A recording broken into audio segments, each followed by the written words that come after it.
Hello, I'm Bill Gates, Chairman of Microsoft. In this video, you're going to see the future. Who is Bill Gates? A software developer? A businessman? A philanthropist? A global health expert? This question, once merely academic, is becoming a very real question for those who are beginning to realize that Gates' unimaginable wealth has been used to gain control over every corner of the fields of public health, medical research, and vaccine development. And now that we are presented with the very problem that Gates has been talking about for years, we will soon find that this software developer with no medical training is going to leverage that wealth into control over the fates of billions of people. Because until we get almost everybody vaccinated globally, we still won't be fully back to normal. Bill Gates is no public health expert. He is not a doctor, an epidemiologist, or an infectious disease researcher. Yet somehow, he has become a central figure in the lives of billions of people, presuming to dictate the medical actions that will be required for the world to go back to normal. The transformation of Bill Gates from computer kingpin to global health czar is as remarkable as it is instructive, and it tells us a great deal about where we are heading as the world plunges into a crisis, the likes of which we have not seen before. This is the story of how Bill Gates monopolized global health. You're tuned into the Corbett Report. Until his reinvention as a philanthropist in the past decade, this is what many people thought of when they thought of Bill Gates. In the case of the United States versus Microsoft, the US Justice Department contended that the software giant had breached antitrust laws by competing unfairly against Netscape Communications in the internet browser market, effectively creating a monopoly. Bill's first concern was that the prosecution could potentially block the release of his company's latest operating system, Windows 98. Okay, you asking me about when I wrote this email, or what are you asking me about? I'm asking you about January of 1996. That month. Yes, sir. And what about it? What non-Microsoft browsers were you concerned about in January of 1996?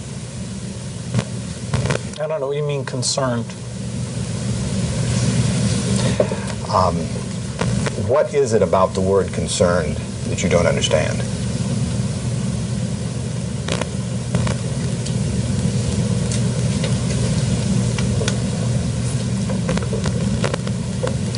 I'm not sure what you mean by it. We're going to be working together on Microsoft Office, on Internet Explorer, on Java, and I think that it's going to lead to a very healthy relationship. So it's a package announcement today. We're very, very happy about it. We're very, very excited about it. And I happen to have a special guest with me today via satellite downlink. And if we could get him up on the stage right now.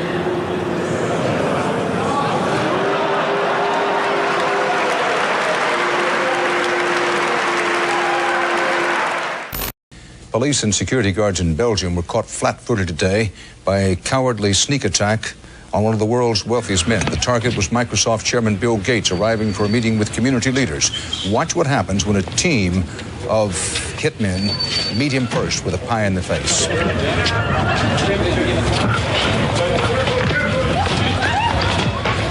Gates was momentarily and understandably shaken, but he was not injured. The hit squad piled on with two more pies before one of them was wrestled to the ground and arrested. The others, for at least the moment, got away. Gates went inside, wiped his face clean, and made no comment. He then went ahead with his scheduled meeting. No word on the motive for this attack. But once reviled for the massive wealth and the monopolistic power that his virus-laden software afforded him, Gates is now hailed as a visionary who is leveraging that wealth and power for the greater good of humanity. In the 22nd century, a book will be written about the entrepreneur of the 21st century. I'm sure that the person who will foremost come to the mind of those historians is certainly Bill Gates. I don't think it's hyperbole to say that Bill Gates is singularly, I would argue, the most consequential individual of our generation. I mean that. Our next guest is one of the richest and most generous men in the world. Please welcome Bill Gates. At a time when everyone is looking to understand the scope of the pandemic and how to minimize the threat, one of the best informed voices is that of businessman and philanthropist Bill Gates. The process by which this reinvention of Gates's public image took place is not mysterious. It's the same process by which every billionaire has revived their public image since John D. Rockefeller hired Ivy Ledbetter Lee to transform him from the head of the Standard Oil Hydra into the kind old man handing out dimes to strangers. Don't you give a dime, Mr. Rockefeller? Please. Go ahead. You read a dime? Thank you, sir. Thank you very much. I consider myself... Thank you for the ride. I consider myself more than amply paid. Bless you, bless you, Yes. bless you. More to the point, John D. Rockefeller knew that to gain the adoration of the public, he had to appear to give them what they want: money. He devoted hundreds of millions of dollars of his vast oil monopoly fortune to establishing institutions that, he claimed, were for the public good.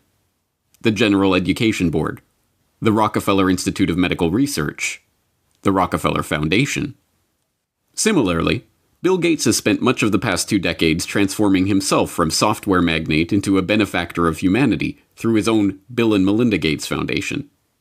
In fact, Gates has surpassed Rockefeller's legacy, with the Bill and Melinda Gates Foundation long having eclipsed the Rockefeller Foundation as the largest private foundation in the world, with $46.8 billion of assets on its books that it wields in its stated program areas of global health and development, global growth, and global policy advocacy. And, like Rockefeller, Gates's transformation has been helped along by a well-funded public relations campaign. Gone are the theatrical tricks of the PR pioneers. The ubiquitous ice cream cones of Gates' mentor Warren Buffett are the last remaining holdout of the old Rockefeller handing out dimes gimmick. No, Gates has guided his public image into that of a modern-day saint through an even simpler tactic: buying good publicity. The Bill and Melinda Gates Foundation spends tens of millions of dollars per year on media partnerships, sponsoring coverage of its program areas across the board.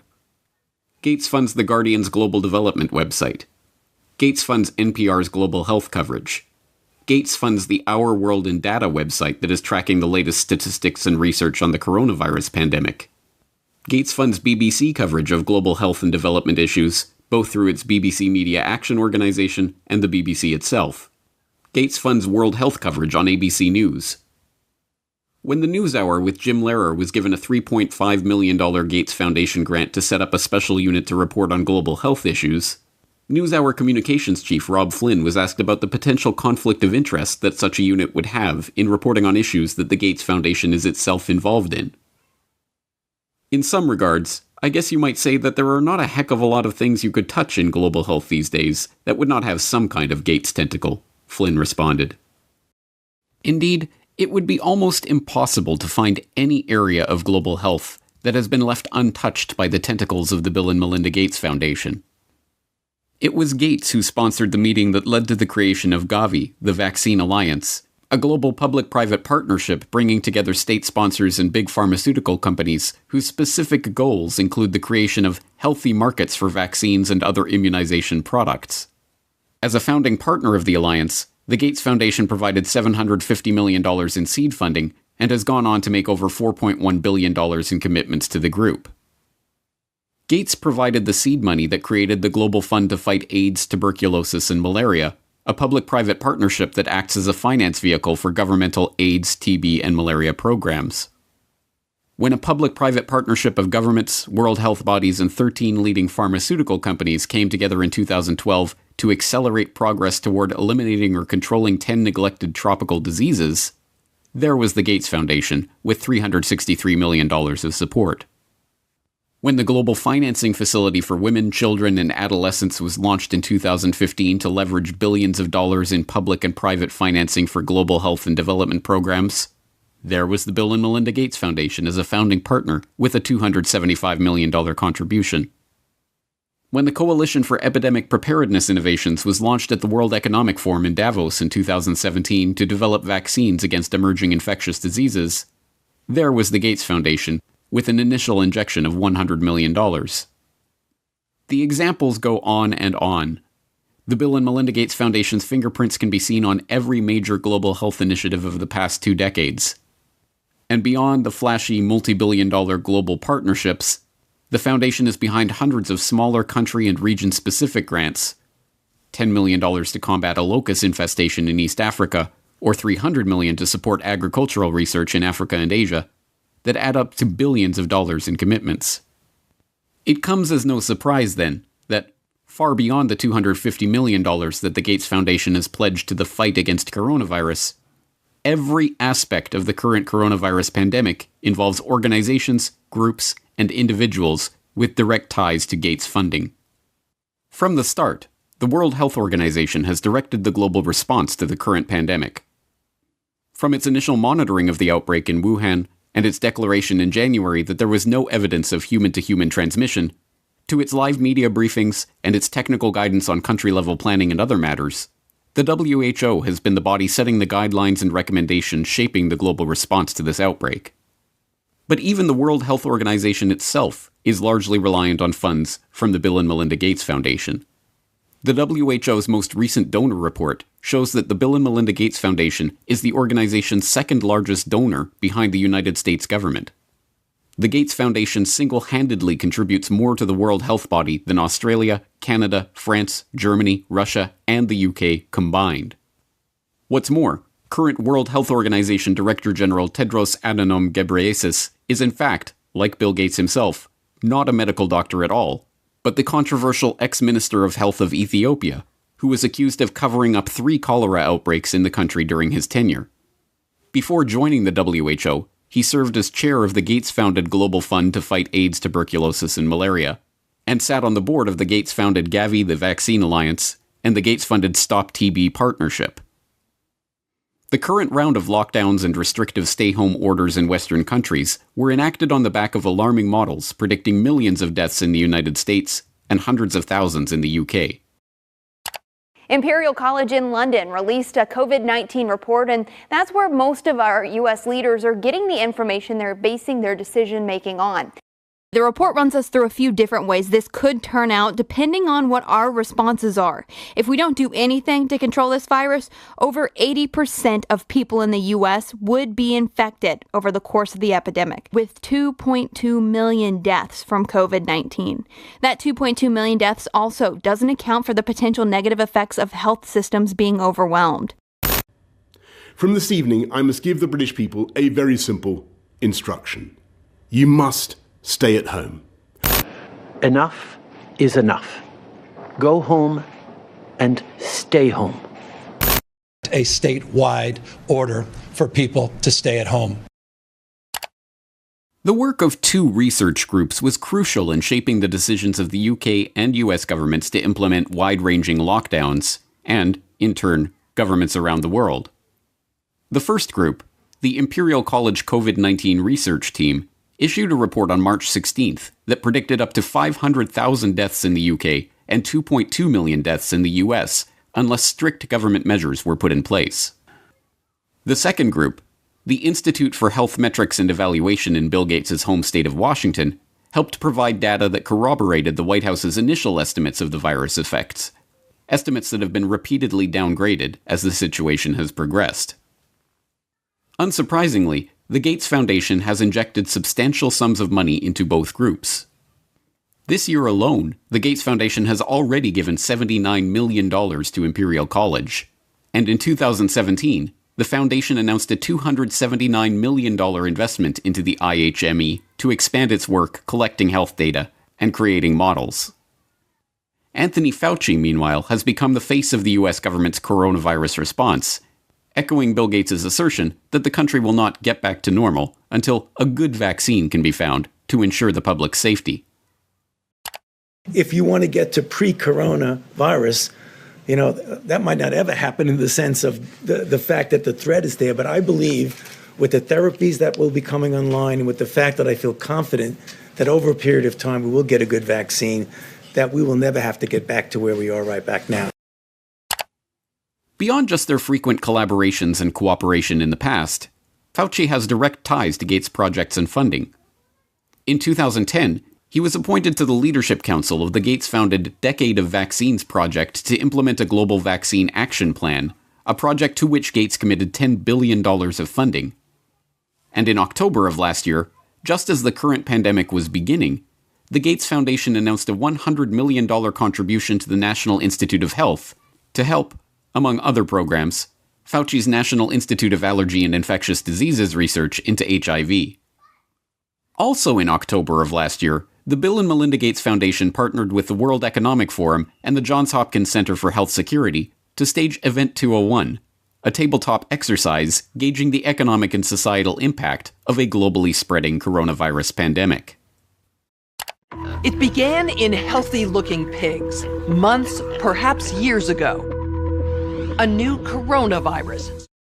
The mission of the Pandemic Emergency Board is to provide recommendations to deal with the major global challenges arising in response to an unfolding pandemic.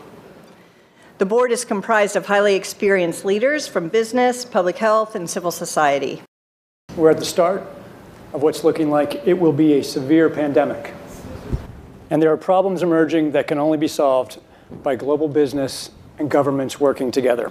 Governments need to be willing to do things that are out of their historical perspective, or for the most part, it's really a war footing that we need to be on. Given the incredible reach that the tentacles of the Bill and Melinda Gates Foundation have into every corner of the global health markets, it should not be surprising that the foundation has been intimately involved with every stage of the current pandemic crisis either. In effect, Gates has merely used the wealth from his domination of the software market to leverage himself into a similar position in the world of global health.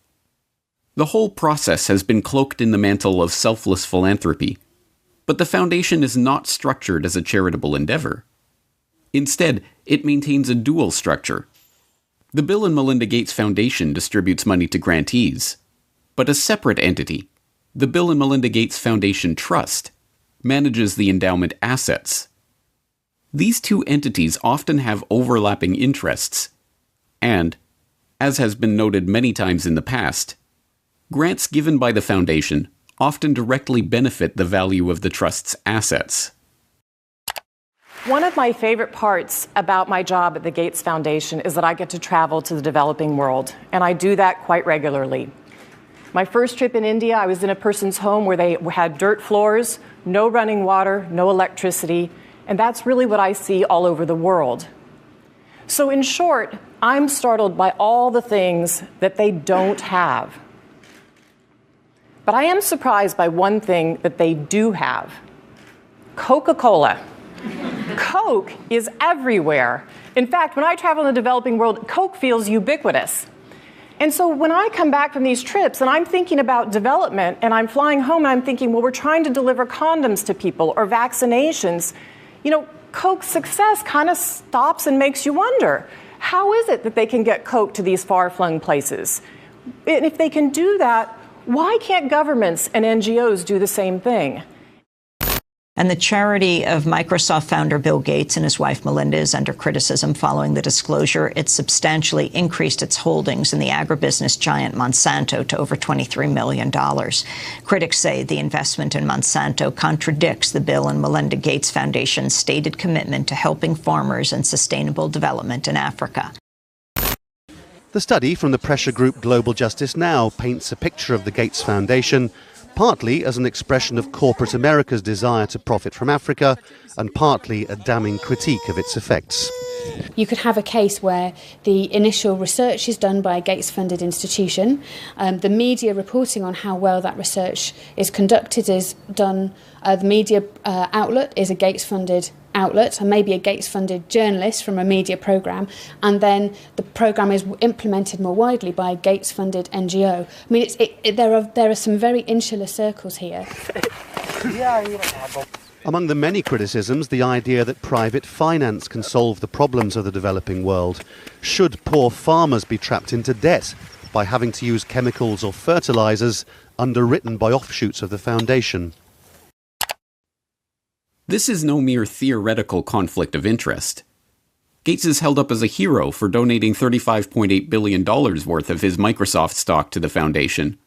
But during the course of his decade of vaccines, Gates' net worth has actually doubled, from $54 billion to $103.1 billion. The Rockefeller story provides an instructive template for this vision of tycoon-turned-philanthropist.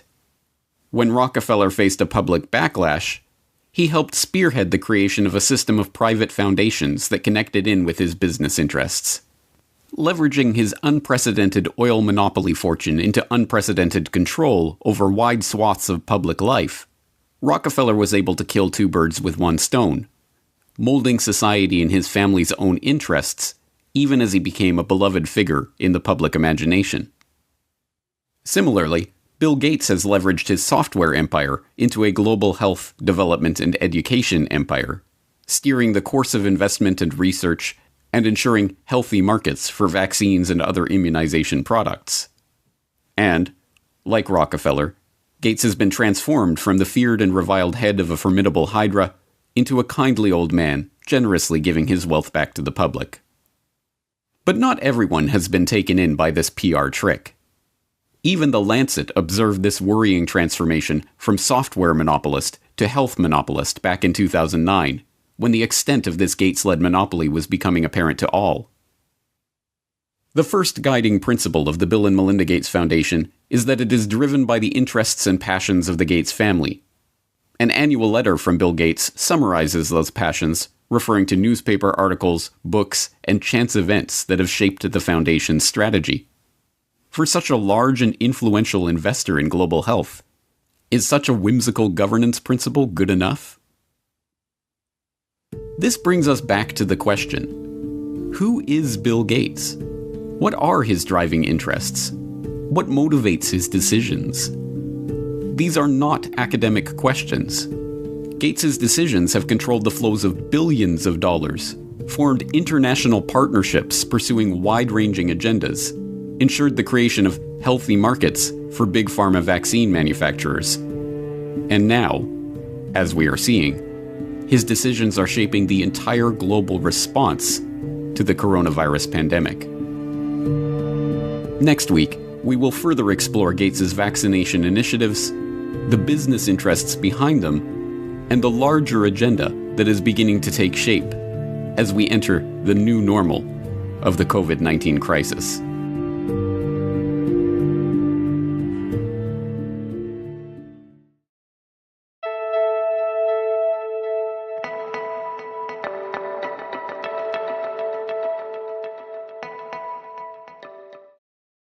$10 billion. I mean, just speak about the magnitude of that. That is by far the biggest commitment of the foundation, isn't it, Bill? I mean, this is by far the largest. That's right. We've been spending a lot on vaccines. With this commitment, over 8 million additional lives will be saved. So it's one of the most effective ways that health in the poorest countries can be dramatically improved. In January of 2010, Bill and Melinda Gates used the World Economic Forum at Davos to announce a staggering $10 billion commitment to research and develop vaccines for the world's poorest countries, kicking off what he called a decade of vaccines.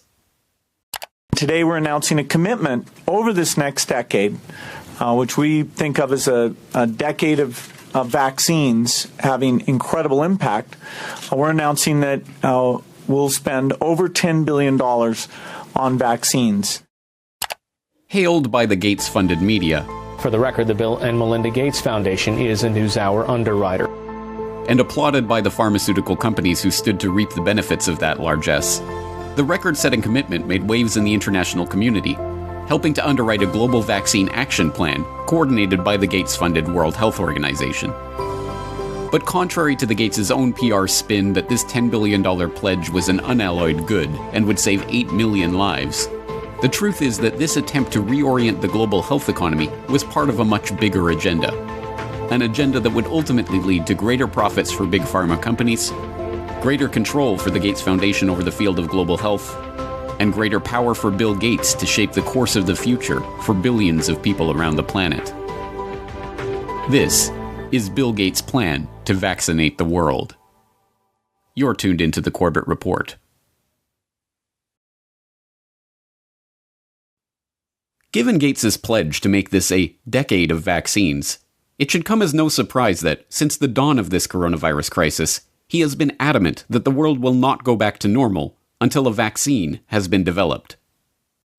But we're going to have this intermediate period of opening up, and it won't be normal until we get an amazing vaccine to the entire world. The vaccine is critical because until you have that, things aren't really going to be normal. They can open up to some degree, but the risk of a rebound will be there until we have very broad vaccination.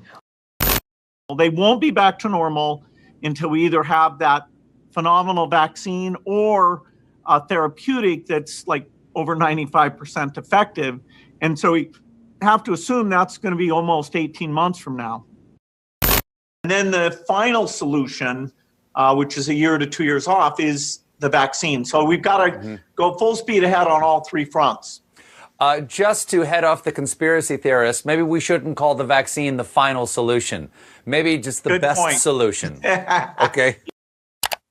More interestingly, since Gates began delivering this same talking point in every one of his many media appearances of late, it has been picked up and repeated by heads of state, health officials, doctors, and media talking heads, right down to the scientifically arbitrary but very specific 18-month time frame. Realistically, COVID-19 will be here for the next 18 months or more. We will not be able to return to normalcy until we find a vaccine or effective medications. The hard fact is, until we find a vaccine, going back to normal means putting lives at risk. This will be the new normal until a vaccine is developed. The only thing that will really allow life as we once knew it to resume is a vaccine. Obviously, we continue to work on the vaccines, but the vaccines have to be down the road by probably 14, 15, 16 months. We're doing great on the vaccines. The fact that so many heads of state, health ministers, and media commentators are dutifully echoing Gates' pronouncements about the need for a vaccine will not be surprising to those who saw last week's exploration of how Bill Gates monopolized global health. As we have seen, the Gates Foundation's tentacles have penetrated into every corner of the field of public health.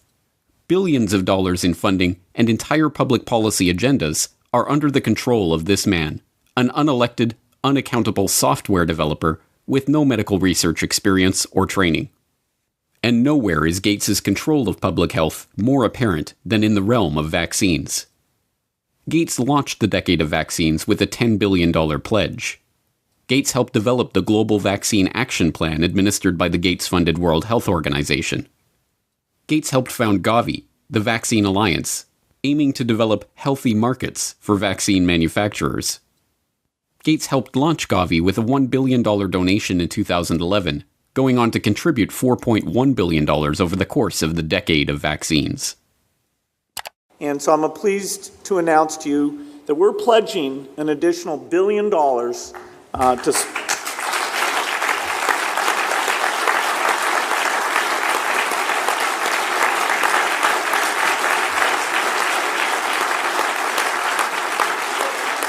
Thank you.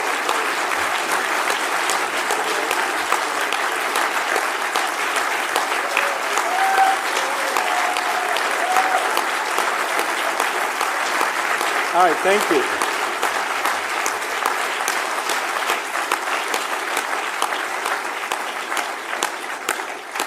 It's not every day we give away $1 billion. One of the Gates Foundation's core funding areas is vaccine development and surveillance, which has resulted in the channeling of billions of dollars into vaccine development, a seat at the table to develop vaccination campaigns in countries around the globe, and the opportunity to shape public thinking about Bill Gates' pet project of the past 5 years, preparing rapid development and deployment of vaccines in the event of a globally spreading pandemic. If anything kills over 10 million people in the next few decades, it's most likely to be a highly infectious virus. Whether it occurs by the quirk of nature or at the hand of a terrorist, epidemiologists show through their models that a respiratory spread pathogen would kill more than 30 million people in less than a year. And there is a reasonable probability of that taking place in the years ahead. Many high-profile personalities have been gathering at this year's World Economic Forum in Davos, which aims to discuss and deal with the globe's most pressing issues. Amongst them is the Microsoft founder Bill Gates. His foundation is investing millions in the Coalition for Epidemic Preparedness Innovations to help combat infectious diseases. Here's some of what he had to say about his push to develop new vaccines. Unfortunately, it takes many years to do a completely new vaccine. The design, the safety reviews, costs, the manufacturing, all those things mean that an epidemic can be very widespread before that tool would come along.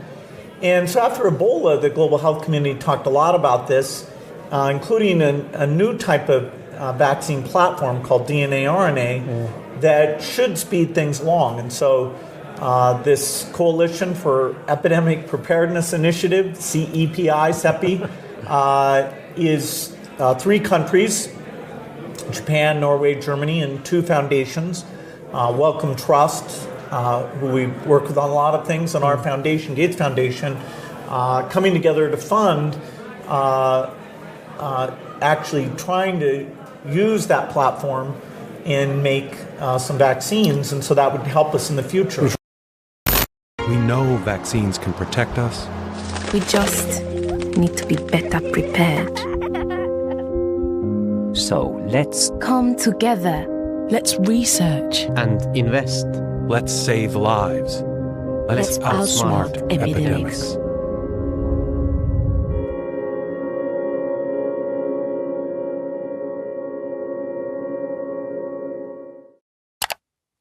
Given Gates's mammoth investment in vaccines over the past decade, his insistence that things won't go back to truly normal until we have a vaccine that we've gotten out to basically the entire world is hardly surprising. What should be surprising is that this strangely specific and continuously repeated message, that we will not go back to normal until we get a vaccine in 18 months, has no scientific basis whatsoever. Medical researchers have already conceded that a vaccine for SARS-CoV-2 may not even be possible, pointing to the inability of researchers to develop any kind of immunization against previous coronavirus outbreaks like SARS or MERS. But even if such a vaccine were possible, serious concerns remain about the safety of developing, testing, and delivering such an amazing vaccine to the entire world in this remarkably short time frame. Even proponents of vaccine development openly worry that the rush to vaccinate billions of people with a largely untested experimental coronavirus vaccine will itself present grave risks to the public. One of these risks involves disease enhancement. It has been known for over a decade that vaccination for some viral infections, including coronaviruses, actually enhances susceptibility to viral infection or even causes infections in healthy vaccine recipients. Now, the issue of safety, something that I want to make sure the American public understand. It's not only safety when you inject somebody and they get maybe an idiosyncratic reaction, they get a little allergic reaction, they get pain. There's safety associated. Does the vaccine make you worse? And there are diseases in which you vaccinate someone, they get infected with what you're trying to protect them with, and you actually enhance the infection. This is no mere theoretical risk. As researchers who were trying to develop a vaccine for the original SARS outbreak discovered, the vaccine actually made the lab animals subjected to it more susceptible to the disease. One of the things that we're not hearing a lot about is the unique potential safety problem of coronavirus vaccines. This was first found in the early 1960s with the respiratory syncytial virus vaccines, and it was done here in Washington with the NIH and Children's National Medical Center, that some of those kids who got the vaccine actually did worse, and I believe there were 2 deaths in the consequence of that study. Because what happens with certain types of respiratory virus vaccines, you get immunized, and then when you get actually exposed to the virus, you get this kind of paradoxical immune enhancement phenomenon. And we don't entirely understand the basis of it, but we recognize that it's a real problem for certain respiratory virus vaccines. That killed the RSV program for decades. Now the Gates Foundation is taking it up again. But when we started developing coronavirus vaccines, and our colleagues, we noticed in laboratory animals that they started to show some of the same immune pathology that resembled what had happened 50 years earlier. This specific issue regarding coronavirus vaccines is exacerbated by the arbitrary and unscientific 18-month time frame that Gates is insisting on for the vaccine's development. In order to meet that deadline, vaccine developers are being urged to use new and largely unproven methods for creating their experimental immunizations, including DNA and mRNA vaccines. For a self-described wartime president, victory over COVID-19 equals a vaccine. I hope we're going to have a vaccine, and we're going to fast-track it like you've never seen before. Adding Trump-style branding, the administration launched Operation Warp Speed, a multi-billion-dollar research and manufacturing effort to shorten the typical year-plus vaccine development timeline. We're going to start ramping up production with the companies involved. And you do that at risk. In other words, you don't wait until you get an answer before you start manufacturing. You, at risk, proactively start making it, assuming it's going to work. You're thinking 18 months, even with all the work that you've already done to this point and the planning that you are taking with lots of different potential vaccinations and building up for that now? Yeah, so there's an approach called RNA vaccine that people like Moderna, CureVac, and others are using, that in 2015 we'd identified that as very promising for pandemics and for other applications as well. And so if everything goes perfectly with the RNA approach, we could actually beat the 18 months. We don't want to create unrealistic expectations. So the concept of an RNA vaccine is, let's inject the RNA molecule that encodes for the spike protein. It's making your cell do the work of creating this viral protein that is going to be recognized by your immune system and trigger the development of these antibodies. Our bodies won't make a full-fledged infectious virus, they'll just make a little piece and then learn to recognize it and then get ready to destroy the virus if it then later comes and invades us. It's a relatively new, unproven technology, and there's still no example of an RNA vaccine that's been deployed worldwide in the way that we need for the coronavirus. There's the possibility for unforeseen adverse effects. So this is all new territory. Whether it would elicit protective immune response against this virus is just unknown right now. Rushing at warp speed to develop a new vaccine using experimental technology, and then mass-producing and delivering billions of doses to be injected into basically the entire world before adequate testing is even done, amounts to one of the most dangerous experiments in the history of the world, one that could alter the lives of untold numbers of people. That an experimental vaccine, developed in a brand new way and rushed through with a special shortened testing regime, should be given to adults, children, pregnant women, newborn babies, and the elderly alike, would be, in any other situation, unthinkable. To suggest that such a vaccine should be given to the entire planet would have been called lunacy mere months ago. But now the public is being asked to accept this premise without question. Even Gates himself acknowledges the inherent risks of such a project. But his concern is not for the lives that will be irrevocably altered in the event that the vaccines cause damage to the population. Instead, he is more concerned that the pharmaceutical companies and the researchers are given legal immunity for any such damage. If we have, 1 in 10,000 side effects, that's, way more, 700,000, people who will suffer from that. So really understanding the safety at gigantic scale across all age ranges, pregnant, male, female, undernourished, existing comorbidities, it's very, very hard. And that actual decision of, okay, let's go and give this vaccine to the entire world, governments will have to be involved because there will be some risk and indemnification needed before that can be decided on. As we have already seen, in the arena of global health, what Bill Gates wants is what the world gets. So it should be no surprise that immunity for the big pharma vaccine manufacturers and the vaccination program planners is already being worked on.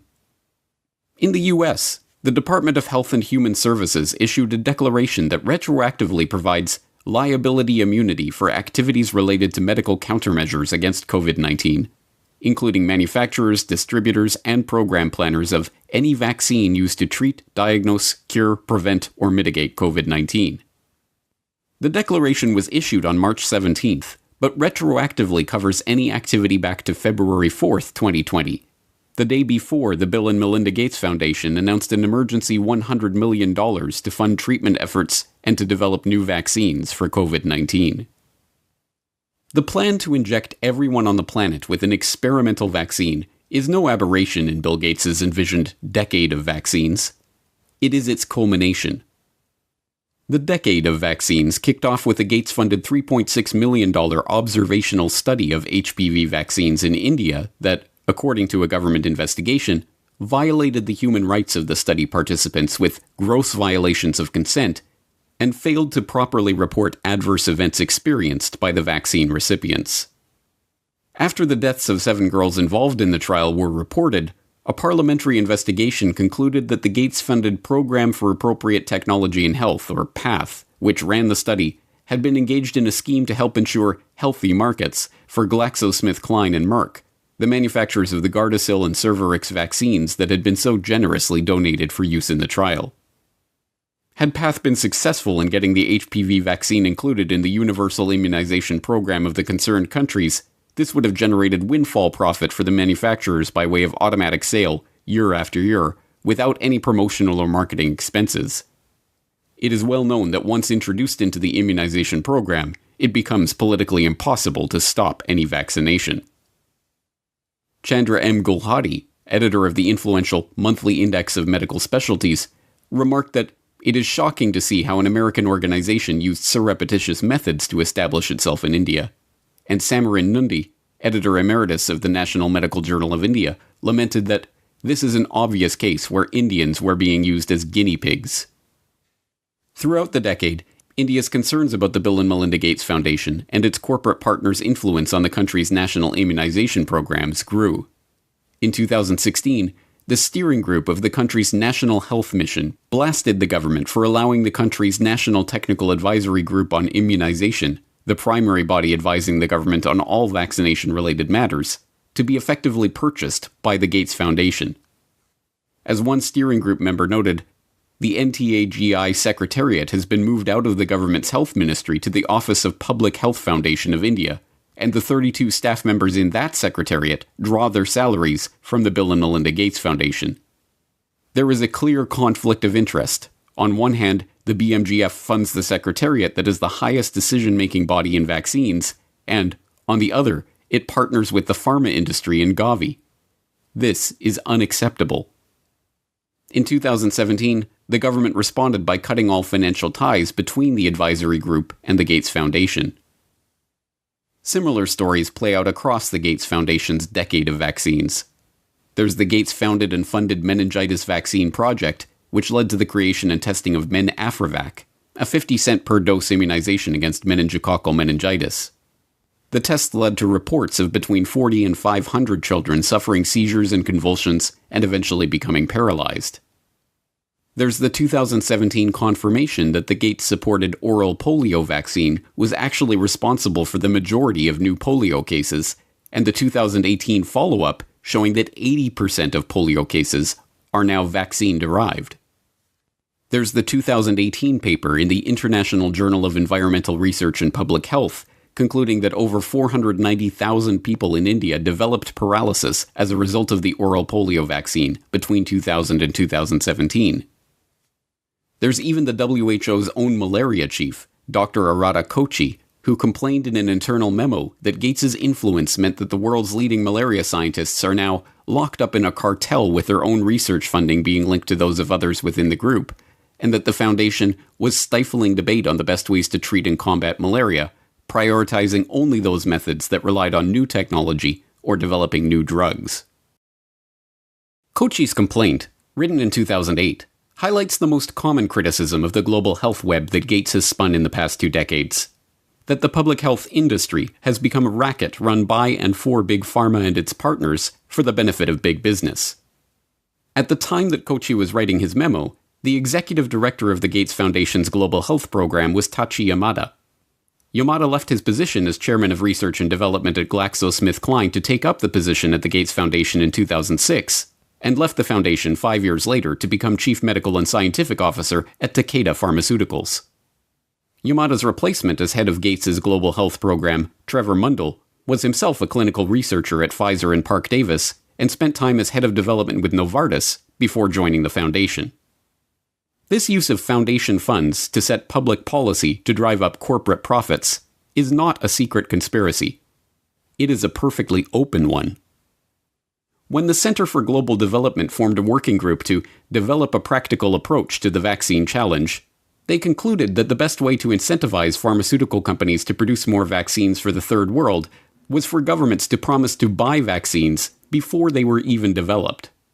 They titled their report, "Making Markets for Vaccines."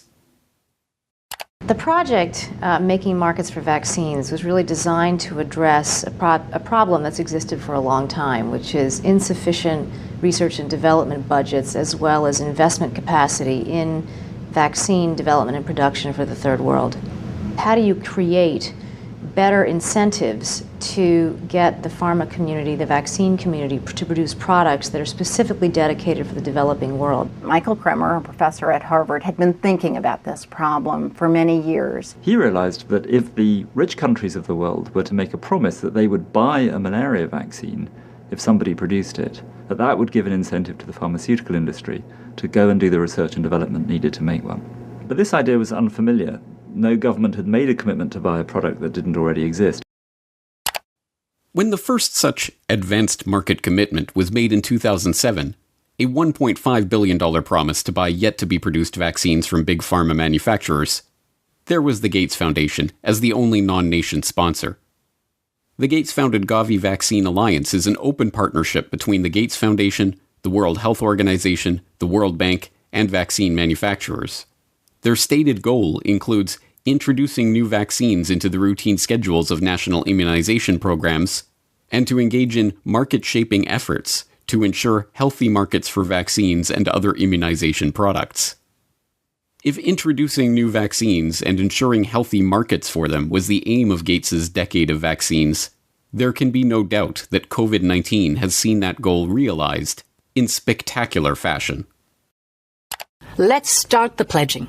The EU kicked off its fundraising drive with €1 billion. In the hours that followed, pledges were beamed in from across the globe. The Kingdom of Saudi Arabia has pledged $500 million. Even pop icon Madonna made a last-minute donation of €1 million. By combining the world's expertise and brain power and resources, we can attack this disease in the way it's attacking us, globally. Our foundation is proud to partner with you, and I'm pleased to announce today that we will pledge $100 million towards this effort. Germany was one of the leading donors, pledging over €500 million. The money is earmarked for international health organizations and research networks in a bid to speed up the development of a vaccine.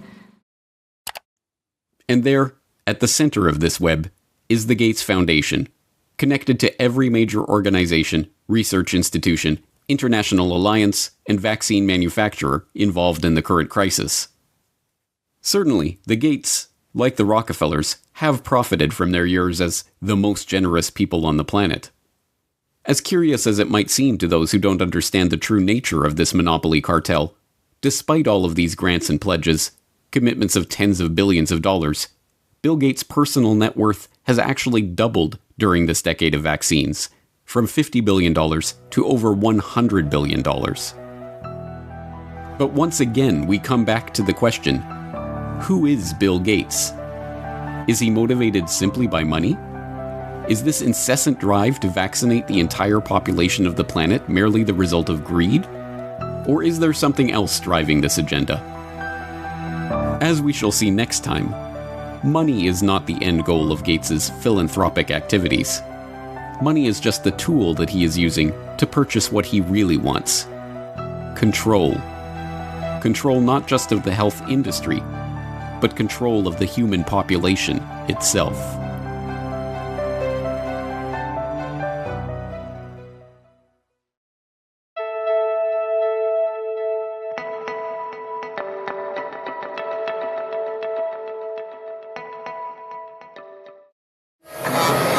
Hello, everyone. Mr. B! What's your secret mission about? It's not my mission, but an idea that came from my good friend, Mr. Bill Gates. Hi, kids.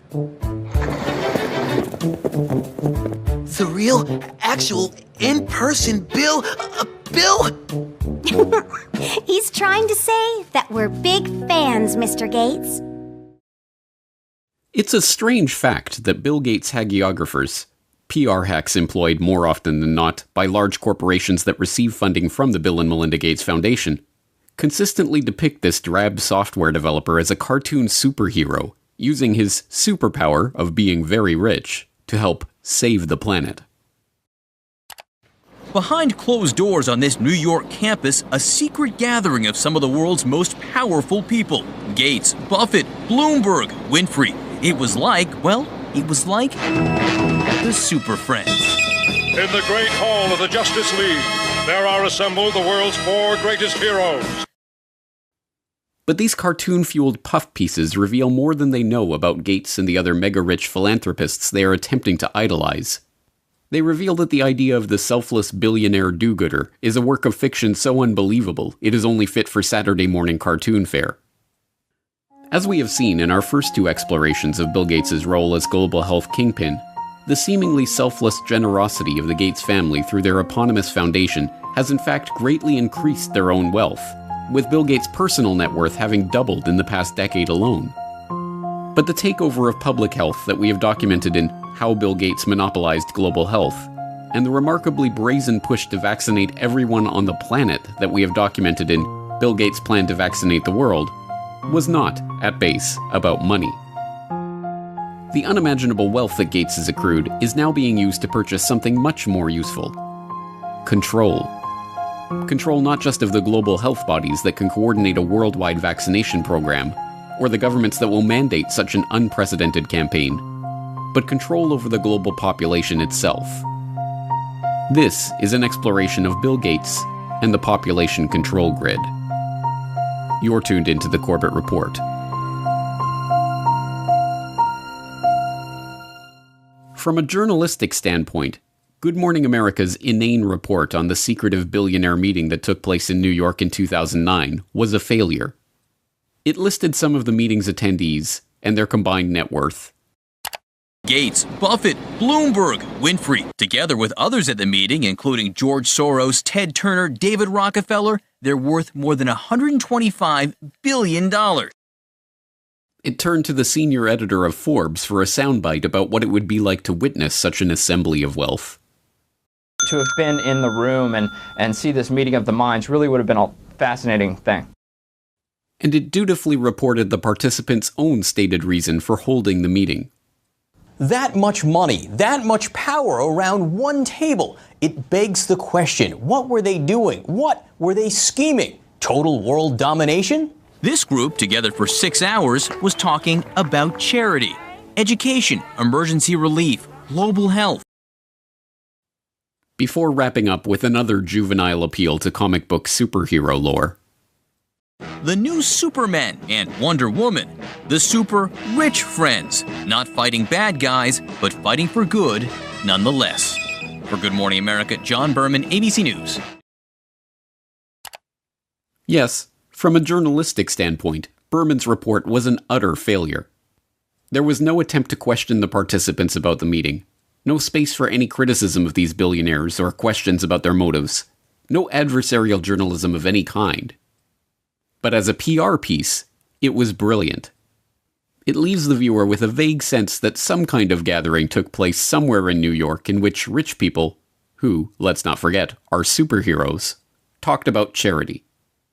One would have to turn to print sources to discover that the meeting was held at the personal residence of Sir Paul Nurse, then president of Rockefeller University, that the invitation to the gathering was co-written by Bill Gates, Warren Buffett, and David Rockefeller, or that the aim of the meeting was to consider how their wealth could be used to slow the growth of the world's population. Given that these extraordinarily rich and powerful men, including Warren Buffett, David Rockefeller, and Ted Turner, have all expressed their belief that the growing human population is the greatest threat faced by humanity, it should not be surprising that they would convene a conference to discuss how best to channel their vast wealth into the project of reducing the number of people on the planet. Particularly unsurprising is that attendees of the meeting later dubbed Bill Gates, a man for whom population control is particularly close to his heart, as the most impressive speaker at the event. Here we can see a chart that looks at the total world population over the last several hundred years. And at first glance, this is a bit scary. We go from less than 1 billion in 1800, and then 3, 4, 5, 6, and 7.4 billion where we are today is happening even faster. So Melinda and I wondered whether providing new medicines and keeping children alive, would that create more of a population problem? And what the developing world does not need is more children. And I think that was the biggest aha to Bill and me when we got into this work, is we asked ourselves, of course, the same hard-nosed question you'd ask, which is, if you get into this work and you start to save these children, will women just keep overpopulating the world? And thank goodness the converse is absolutely true. This is a very important question to get right, because it was absolutely key for me. When our foundation first started up, it was focused on reproductive health. That was the main thing we did, because I thought, population growth in poor countries is the biggest problem they face. You've got to help mothers who want to limit family size have the tools and education to do that. And I thought that's the only thing that really counts. In recent years, critics have pointed to Bill Gates' own words linking vaccination programs with his goal of reducing population growth. Now, the world today has 6.8 billion people. That's headed up to about 9 billion. Now, if we do a really great job on new vaccines, healthcare, reproductive health services, we could lower that by perhaps 10 or 15%.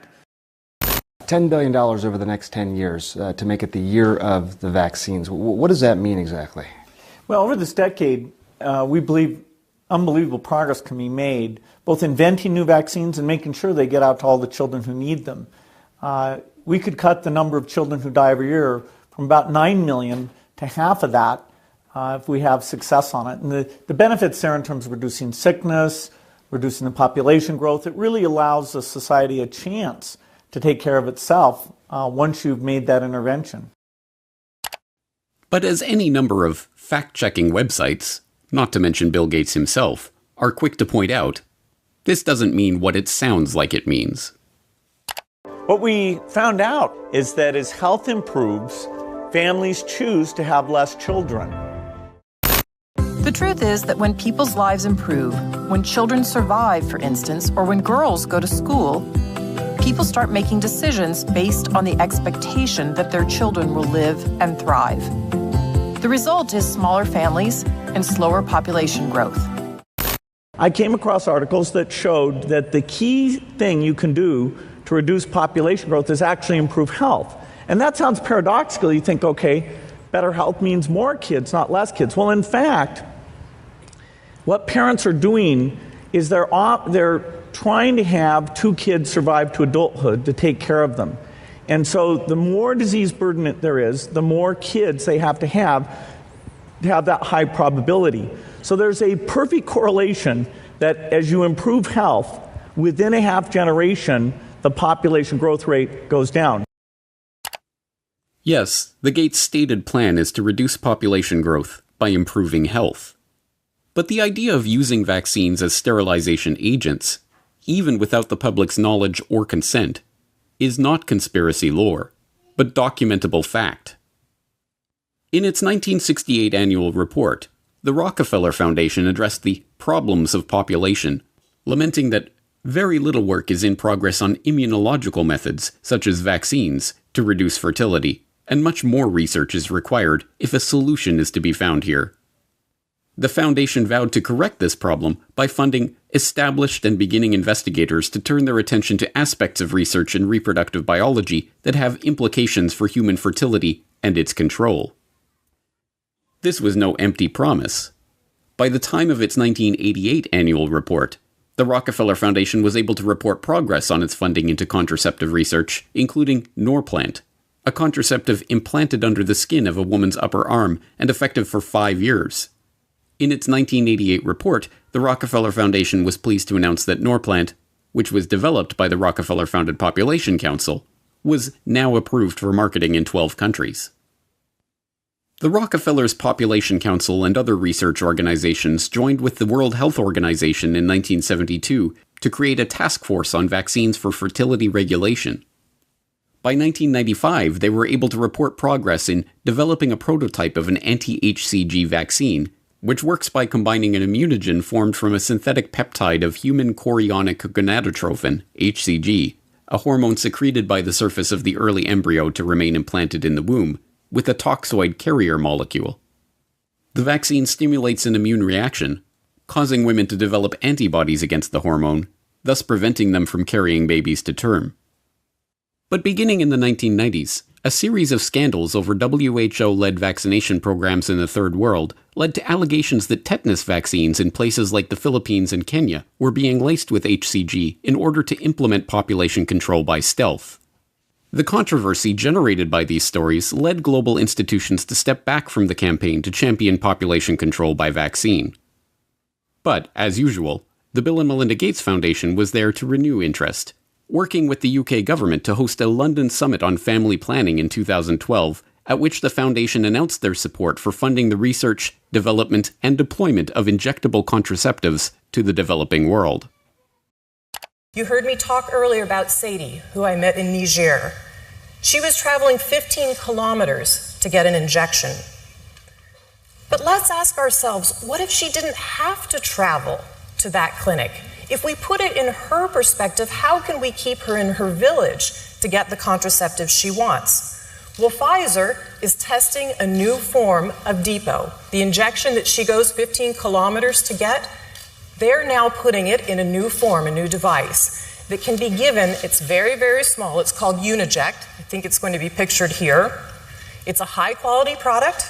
It's effective. It's safe. It's tiny, as you can see. And it can be put in a healthcare worker's kit to give to the woman at the village level.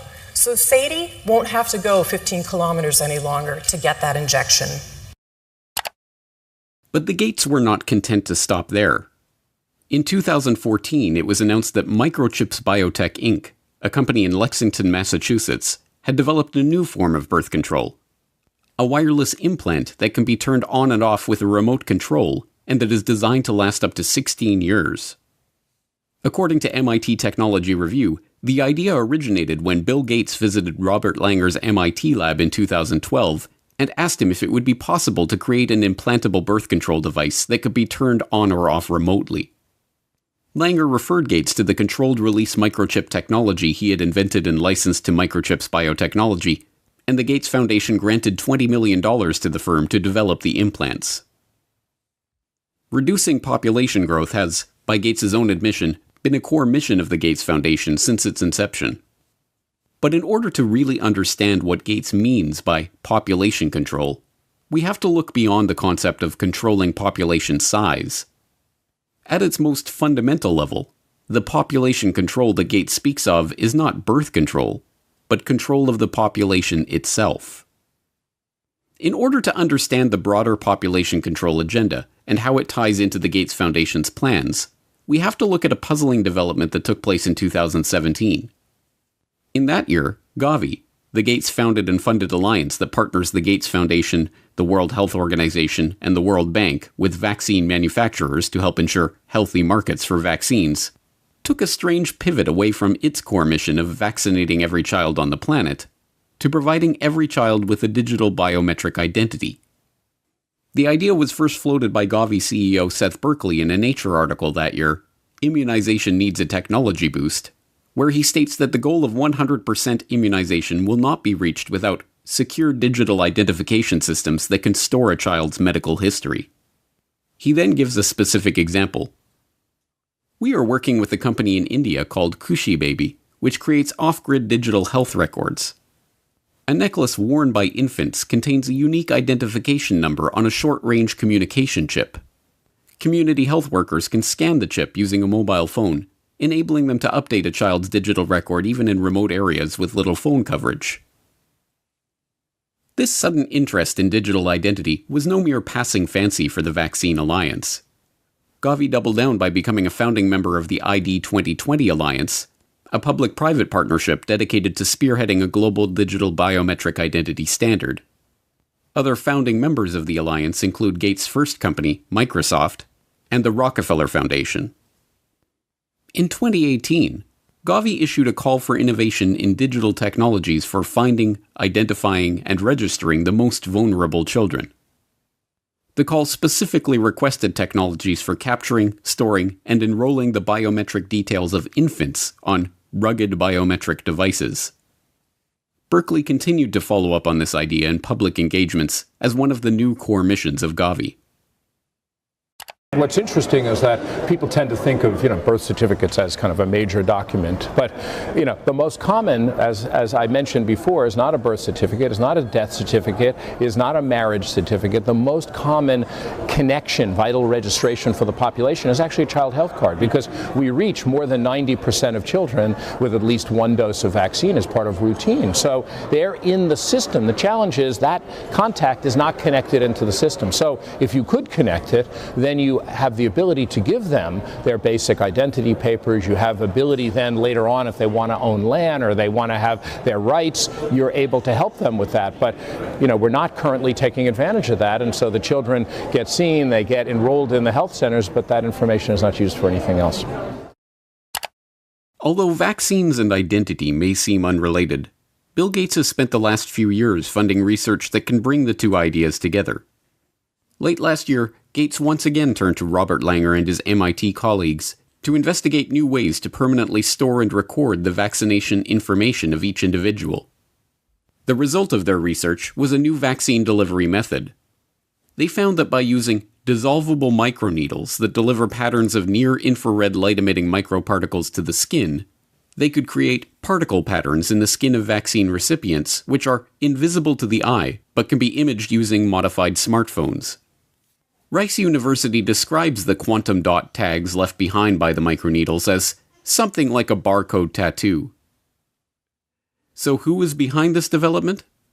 As lead researcher Kevin McHugh explains, the Bill and Melinda Gates Foundation came to us and said, "Hey, we have a real problem, knowing who's vaccinated." So our idea was to put the record on the person. This way, later on, people can scan over the area to see what vaccines have been administered and give only the ones still needed. The microparticles that form the fluorescent quantum dot tags are delivered along with the vaccine, but they cannot be delivered by a traditional syringe. Instead, they must be delivered by a patch of microneedles made from a mixture of dissolvable sugar and a polymer called PVA, as well as the quantum dot dye in the vaccine. It should be no surprise, then, that big pharma vaccine manufacturers, in their scramble to produce the coronavirus vaccine that, Gates assures us, is necessary to go back to normal, have turned to a novel vaccine delivery method: a dissolvable microneedle array patch. The University of Pittsburgh is where the polio vaccine was first discovered. At the medical center, researchers are now developing a vaccine that is delivered using a dissolvable patch called a microneedle array. Think about them as almost like a Band-Aid. And so the microneedle array is simply applied to the skin topically, pressed into place very shortly, and then taken off and thrown away. And then the antigen is already delivered. As is becoming evident, This new vaccine-delivered barcode-like tattoo is about much more than simply ensuring that children get all their Gavi-recommended immunizations.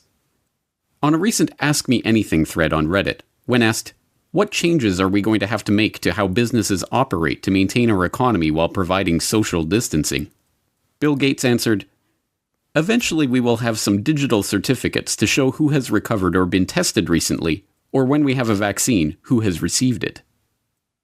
In his answer, Gates fails to mention that he has himself been instrumental in kickstarting and funding the research into the very type of digital certificates for vaccination that he is speaking about, or that these digital certificates, likely, at first, to be a digital marker linked to a biometric ID, could very well one day take the form of vaccine-implanted quantum dot tattoos. But, as in so many other aspects of the unfolding crisis, Gates' unscientific pronouncement that we will need digital certificates to prove our immunity in the new normal of the post-coronavirus world. Eventually, what we'll have to have is certificates of who's a recovered person, who's a vaccinated person. Is now being implemented by a number of governments. It is now being reported that OnFido, a tech startup specializing in AI-based biometric ID verification, is in talks with the British government to provide the type of digital certification Gates mentioned, dubbed an immunity passport. The proposed system would require would-be workers to use the OnFido-provided app to scan their face or other biometric data, link that information to a SARS-CoV-2 antibody test, or, eventually, proof of coronavirus vaccination, and then have their picture taken and immunity verified every time they wish to access a restricted space or work environment. Last month, OnFido announced that it had raised $50 million in a round of investments led by Bill Gates' old company, Microsoft. But this is not Gates' first experience with the field of biometric identity. A decade ago, the government of India began what has been called the largest social experiment on Earth, enrolling over 1 billion people in the largest biometric identification database ever constructed.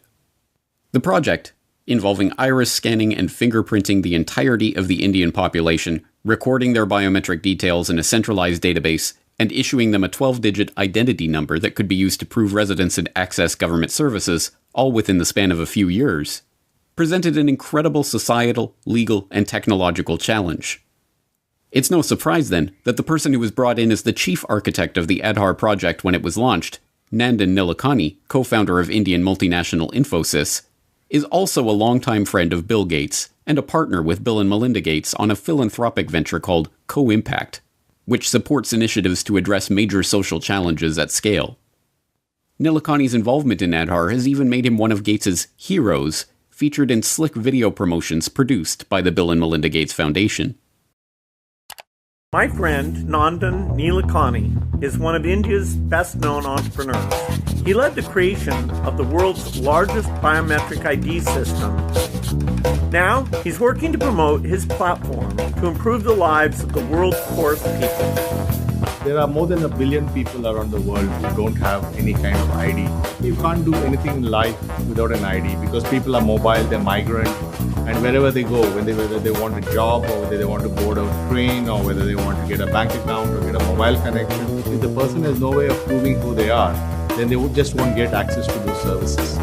So the challenge we had was, how do we give 1 billion people, many of whom don't have birth certificates, how do we give them ID? And Gates has personally praised the Aadhaar scheme as a huge asset for India. Well, Aadhaar is a huge asset for India. It was designed very well. The fact that you can make digital payments so easily, you can open a bank account. India is a leader in that. Our foundation, worked with the Reserve Bank. Nandan Nilekani and a group of people that he pulled together did a great job. But Gates is not merely an arm's-length admirer of the Aadhaar experiment. He is not only personally connected to its chief architect, he is also connected to one of the key companies that spearheaded the technology that underlies the project's biometric database. The company that provides the iris recognition technology at the core of the Aadhaar system, IDEMIA, also provides facial recognition systems for the Chinese government and is currently developing digital driver's licenses for use in the United States. IDEMIA even created the cushy baby identification necklaces with embedded microchips that Gavi CEO Seth Berkley touted in his Nature article. Unsurprisingly, the company receives support from the Bill and Melinda Gates Foundation through its involvement in the GSMA Inclusive Tech Lab. And now, Gates is funding a scheme to retool Aadhaar for a global rollout. In 2014, the World Bank created a multi-sector working group to launch the Identification for Development Initiative, or ID4D, which aims to support progress toward identification systems using 21st century solutions. The World Bank cites Goal 16.9 of the UN Agenda 2030 Sustainable Development Goals, vowing to provide legal identity for all, including birth registration, in the next 10 years, as the basis for its initiative. But ID4D was little more than a pipe dream until 2016, when the Bill and Melinda Gates Foundation provided catalytic contributions to launch the ID4D Multi-Donor Trust Fund, which enticed the UK, French, and Australian governments, along with the Omidyar network, into a partnership aiming to shape global approaches and a shared vision on identification. Unsurprisingly, this World Bank ID4D initiative includes Nandar Nilekani, Gates' partner and the chief architect of Aadhaar, on its advisory council, and Gates has said that he is funding the World Bank to take this Aadhaar approach to other countries. This headlong rush to capture the biometric details and assign digital identification to every person on Earth is sold to the public under the guise of financial inclusion. The poorest people on the planet have trouble accessing financial services and receiving government aid because they don't have official government identification papers. In this formulation, being issued a government ID, having one's biometric details registered, tracked, and databased by the government, is a human right that must be secured. It should be no surprise by this point that this human right also has direct benefits for big business and for the entities that are looking to exert greater control over the human population. Gates provided insight into the real purpose of this identification control grid in a speech at the Financial Inclusion Forum hosted by the U.S. Treasury in 2015. Every country really needs to look through these KYC Know Your Customer rules to make sure that customers are able to prove who they are. But of course, in many countries, you don't have any type of ID system. And the lack of an ID system is a problem, not just for the payment system, but also for voting and health and education and taxation. And so it's a wonderful thing to go in and create a broad identification system. Again, India is a very interesting example of this, where the Aadhaar system, which is a 12-digit identifier that's correlated to biometric measures, is becoming pervasive throughout the country and will be the foundation for how we bring this low-cost switch to every mobile phone user in India. The same type of thing is happening now in Pakistan, and there's early beginnings of creating these ID programs in Africa as well. We expect to be able to use the ID so that when you show up for any government service, say you walk into a primary health clinic, we'll be able to take that bio-ID very quickly and bring up your electronic health record. Even if you've moved from one part of the country to the other, you will be well tracked and well served without nearly as much paperwork or waiting. And so the ID system is foundational. The ID control grid is an essential part of the digitization of the economy. And although this is being sold as an opportunity for financial inclusion of the world's poorest in the banking system provided by the likes of Gates and his banking and business associates, it is in fact a system for financial exclusion. Exclusion of any person or transaction that does not have the approval of the government or the payment providers. Once financial flows go underground, where you have lots of legitimate transactions mixed in with the ones you want to track, and once they're going over a digital system that the U.S. has no connection to, it's far more difficult to find the transactions that you want to be aware of or that you want to block. And once again, this is no mere theoretical talk from Gates. He has been intimately involved in this process of switching the world over to a digital payment grid tied to biometric identity. In 2012, the Bill and Melinda Gates Foundation helped found the Better Than Cash Alliance, which brings together governments, international organizations, and the private sector to accelerate the transition from cash to digital payments globally. And when the Indian government made a bold move to demonetize large amounts of its circulating currency in order to draw off-the-books funds back under the purview of the Indian Tax Office, there was Gates to praise the move as an important step toward the creation of a brave new digital economy, tied, of course, to the Aadhaar ID grid. The bold move to demonetize high-value denominations and replace them with new notes with higher security features is an important step to move away from a shadow economy to an even more transparent economy. And digital transactions really, I think, will rise dramatically here. In fact, I think in the next several years, India will become the most digitized economy, not just by size, but by percentage as well. All of the pieces are now coming together.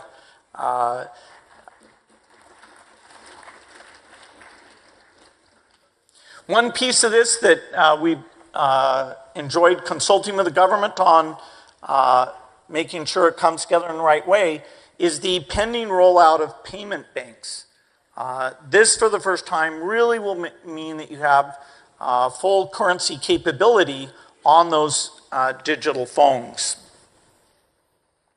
Once you have that digital infrastructure, the whole way you think about government benefits can be done differently. Over time, all of these transactions will create a footprint. And so when you go in for credit, the ability to access your history, that you've paid your utility bills on time, that you've saved up money for your children's education, all of those things in your digital trail, accessed in an appropriate way, will allow the credit market to properly score the risk and therefore loosen up more money for investments, not only in the agriculture sector, but for all the entrepreneurs in the country.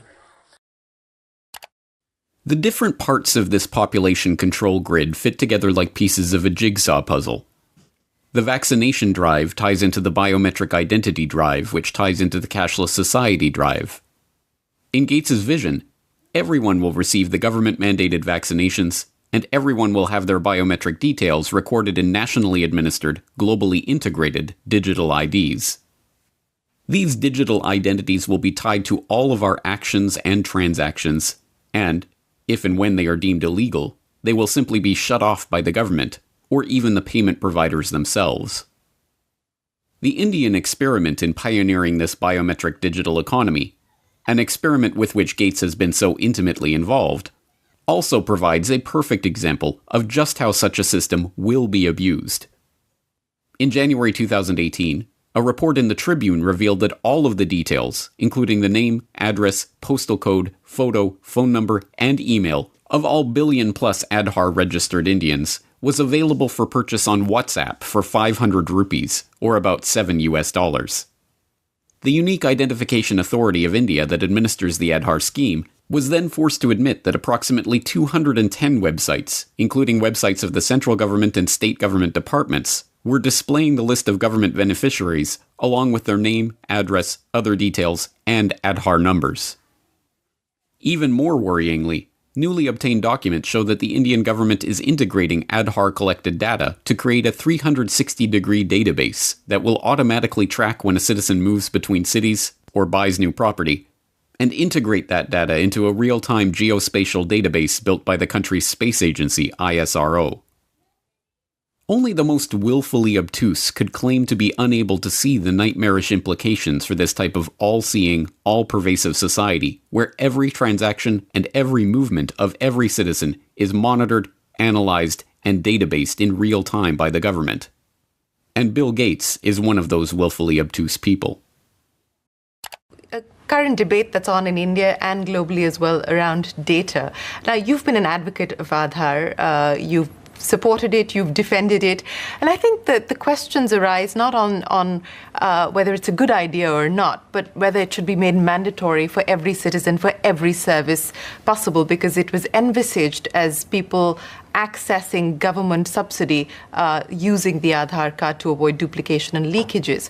The question then is that India today is still grappling with putting in place a privacy framework, a privacy regulation, a data protection regulation.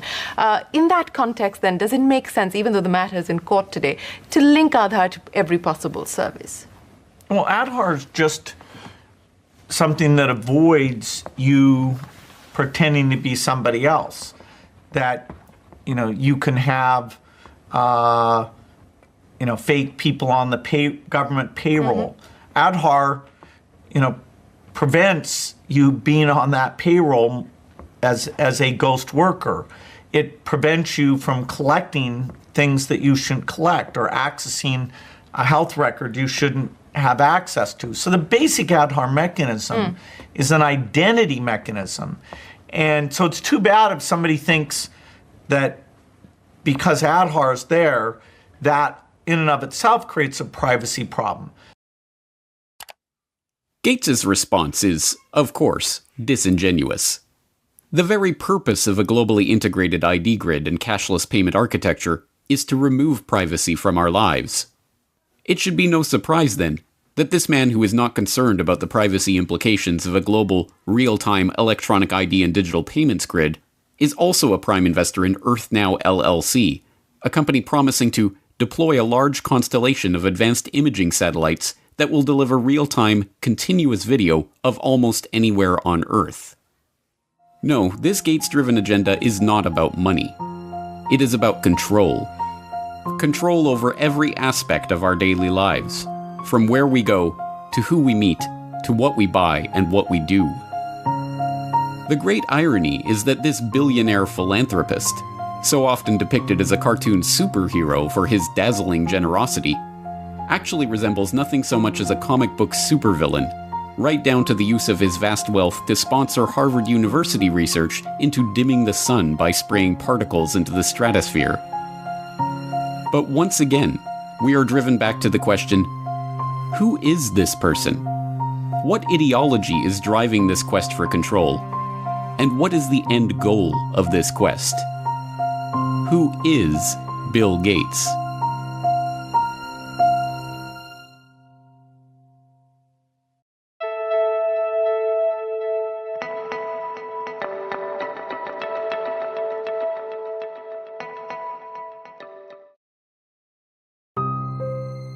Computer whiz kid, talented software developer, shrewd businessman, benevolent philanthropist, global health expert. There can be no doubt that Bill Gates has worn many hats on his remarkable journey from his early life as the privileged son of a Seattle area power couple to his current status as one of the richest and most influential people on the planet. But as we have seen in our exploration of Gates's rise as unelected global health czar and population control advocate, the question of who Bill Gates really is no mere philosophical pursuit. Given that we are currently living through a crisis that has been predicted by Bill Gates, which is triggering a response from the global health organizations that the Bill and Melinda Gates Foundation has bankrolled, and driving us toward a vaccination and biometric ID solution which Bill Gates has been working on for years, the answer to the question, who is Bill Gates, is quickly becoming one of the most important questions of our lives. That answer will not only tell us about the world that we are living in, but about the one that we are being thrust into, and how we can avoid it. Today we will attempt to answer that question as we examine the motives, the ideology, and the connections of this man who has been so instrumental in shaping the post-coronavirus world. Meet Bill Gates. You're tuned into the Corbett Report. So who is Bill Gates? Some argue that he's a genius who leveraged his natural computer savvy into a billion-dollar fortune. You're called a genius, and I don't think that embarrassed you at all. They call you a genius. Part of your genius is that you are a computer whiz, and the other is that you did have the business acumen to turn it into a working company. Are you a business genius too? Well, I wouldn't say genius. Others insist that he is a visionary who has changed our lives with his foresight and bold imagination. Bill had a vision, and I understand it went back even then, that computing would be ubiquitous. It would be part of all of our lives. And indeed, as you all know, he executed on that vision. And the world today has changed so dramatically, in large part due to the work that Bill has done throughout the years. He has been hailed as a shrewd executive who built the Microsoft empire with his remarkable talent for business. When the biographers and historians write the history of the 20th century, Bill Gates is going to go down as the best businessman of our century. And Microsoft is one of the greatest companies of the 20th century. And he has been praised as a philanthropist who is selflessly devoting his wealth to improving the lives of people around the world.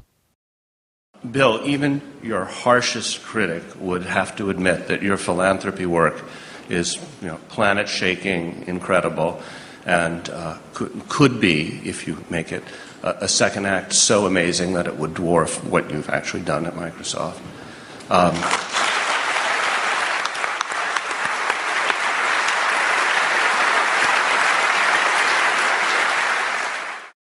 But, like anyone of his status, he has his detractors. In the 1990s, he was often portrayed as the greedy head of the evil Microsoft monopoly. Bill Gates isn't content with his Windows system running just a few PCs. He wants it to run the world, spreading like a computer virus into our faxes, our phones, our TV sets, and yes, even our toasters. But in the age of the coronavirus crisis, he is most often treated like some sort of epidemiologist or leading health researcher. Back here with us once again to talk about this, as well as testing, treatments, and more, Bill Gates, co-chair of the Bill and Melinda Gates Foundation. Bill, thanks so much for being back with us. It's been a little over a month since you were here, and at that time, you said the U.S. had not hit its peak. So at this point, do you think we have peaked, and where do you think we are right now in kind of the arc of the pandemic? But in truth, none of these perspectives are accurate. Microsoft's big break famously came from a deal to provide software for IBM as they moved into the personal computer market. But the deal was not the result of Gates's technical genius or amazing business acumen. As has been quietly admitted by IBM executives in the years since, Microsoft was given their shot at the chance to work with Big Blue as a result of Gates's mother's relationship with IBM CEO John Opel.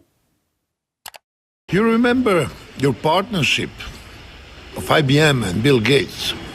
How did it break up? I do remember very well, actually.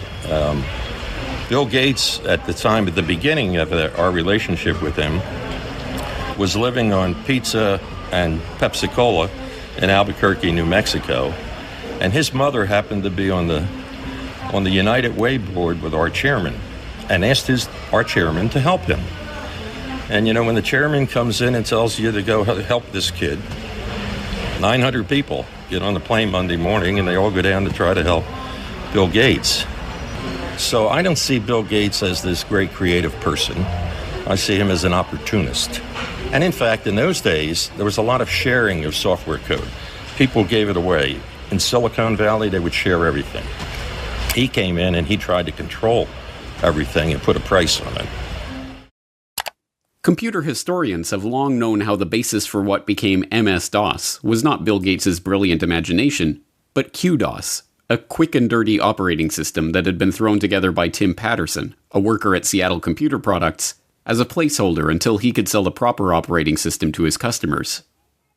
And as even Gates himself admitted, the breakthrough graphical user interface that became the basis for Windows was ripped off from the researchers at the Xerox Palo Alto Research Center. As Bill would say after Apple unsuccessfully sued Microsoft for copyright infringement over Windows GUI, "Hey, Steve, just because you broke into Xerox's house before I did and took the TV, doesn't mean I can't go in later and take the stereo." And, as Gates also admits, it is not a spirit of selfless generosity that motivates his interest in vaccines and other lucrative health interventions. I'd like to talk to you about your approach to vaccinations. You wrote something recently, and like you always do, you kind of looked at the problem from a scientific and business perspective on things. You've invested $10 billion in vaccinations over the last 2 decades, and you figured out the return on investment for that, and it kind of stunned me. Can you walk us through the math? We see a phenomenal track record. It's been $100 billion overall that the world's put in. Our foundation is a bit more than $10 billion, but we feel there's been over a 20-to-1 return. So if you just look at the economic benefits, that's a pretty strong number compared to anything else. As we have seen, Gates's philanthropic investment scheme has paid off well, with his $50 billion net worth having ballooned to over $100 billion after his decade of altruism in the vaccine market. As critics of his foundation have repeatedly pointed out, the 9 million people who die every year of hunger would be best served by securing food supplies, running water, and other basic necessities, not costly medical interventions for rare diseases. But there is no return on investment to be made from that kind of charity. No, this is not about charity. It is about control. The population control grid that Gates has been quietly funding into existence for the past decade, a biometric identification system tied to a digital payments infrastructure that will be used to track, catalog, and control every movement, every transaction, and every interaction of every citizen, is just now coming into view. But the real question is, why is he doing this? What drives a man like Bill Gates, a man rich beyond the wildest dreams of avarice, to spend his time and invest his fortune in schemes to control the population? To find the answer to that question, we have to examine Gates's family background. Bill Gates, it should not be surprising to learn, was born into money. His great-grandfather, J.W. Maxwell, was the president of National City Bank in Seattle. His grandfather, Willard, was also a banker, and his grandmother, Adele, a prominent Seattle civic leader. Bill Gates' mother, Mary Maxwell Gates, was a scion of the Maxwell banking family and, by all accounts, as hard-driving as her forebears. She served as a director of several companies, including First Interstate Bancorp and KIRO-TV of Seattle. She served as a regent at the University of Washington, and she was appointed to the board of the United Way of America, where, as we have seen, she persuaded IBM CEO John Opel to help her son in his fledgling software development career. Bill's father, William H. Gates Sr., was a prominent Seattle area lawyer. He co-founded a powerful law and lobbying firm, helped Howard Schultz in his bid to buy Starbucks, served on the boards of numerous companies and organizations, and, along the way, had a profound influence on his son's life and career. My dad was large presence, both physically and in terms of his wisdom. He worked very hard, so he'd leave in the mornings, often before we had breakfast, and get home in time for dinner. I always looked up to my dad in terms of how hard he worked. At the dinner table, my dad would go through various lawsuits and expect us to follow along. He had high expectations. The young Bill Gates, technically William H. Gates III, although his card-playing family dubbed him Trey, learned much from his parents. From his mother's banking family, he inherited a nose for the dollar, as one childhood friend's father called it. From his hard-driving, legal-minded father, he learned the value of legalizing business arrangements.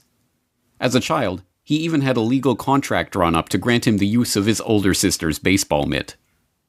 These traits would not earn him many friends, but they served him well as he began to bring order to the anarchic software development community of the 1970s.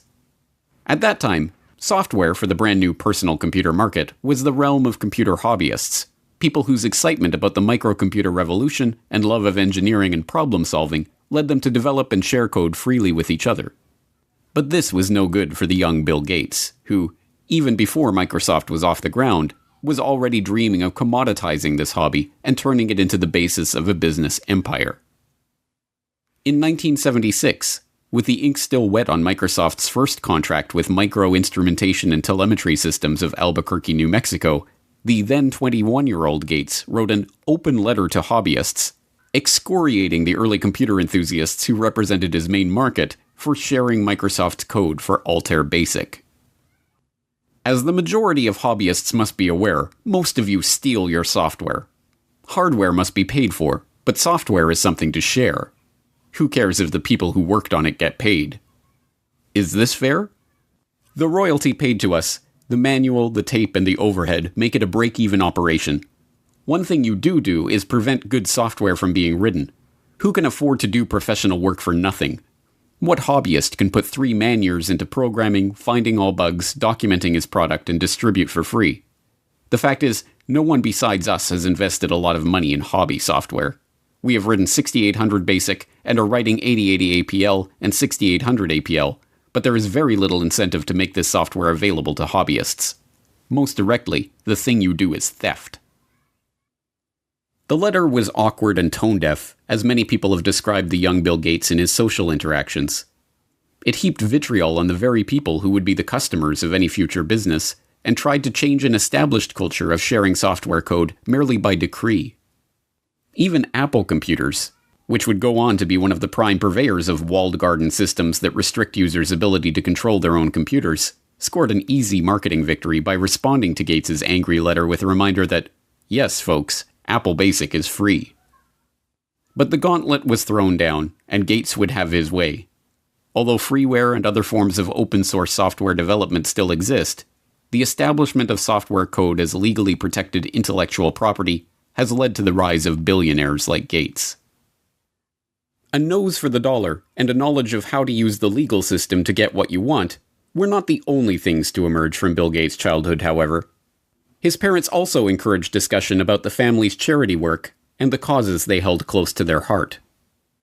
As Gates revealed to Bill Moyers in 2003, those causes included the population issue, which sparked a lifelong interest in reproductive health. One issue that really grabbed me as urgent were issues related to population, reproductive health. But did you come to reproductive issues as an intellectual?